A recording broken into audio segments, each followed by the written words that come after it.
Pada masa libur Lebaran Idul Fitri 1443 Hijriah, pemerintah Provinsi Sumatera Selatan memastikan masyarakat bisa bebas berwisata dan tak ada pembatasan ataupun aturan khusus bagi wisatawan untuk berwisata di Sumatera Selatan.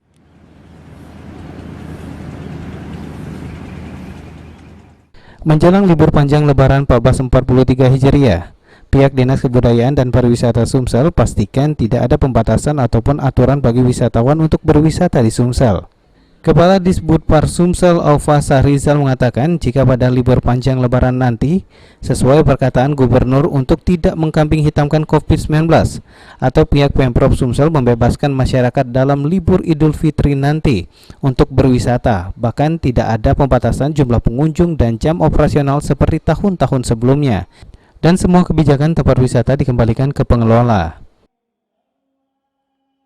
Pulang kampung pengen melihat tempat-tempat wisata, silakan. Tapi para pengelola sudah kami berikan himbauan untuk tetap menghimbau kepada para pengunjung dan pengelola sendiri untuk menerapkan protokol kesehatan. Sepanjang prokes dijalankan, insya Allah pandemi tidak akan bisa berkembang lagi di masyarakat. Ada aturan jumlah pengunjung Pak untuk saat ini? Sementara tidak kita batasi. Silakan pengelola membatasi sendiri. Kalau kira-kira membludak, ya mereka batasi. Artinya kita tidak melarang harus jumlah sekian, tidak. Karena pandemi kan sudah mulai melandai. Kemudian pemerintah juga tidak melarang orang untuk mudik.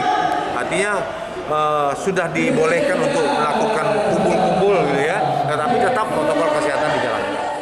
Akan tetapi meski pembebasan dilakukan, pihak Pemprov Sumsel terus mewanti-wanti pihak pengelola tempat wisata dan wisatawan nantinya untuk tetap memperhatikan protokol kesehatan. Sandi Pratama, PAL TV.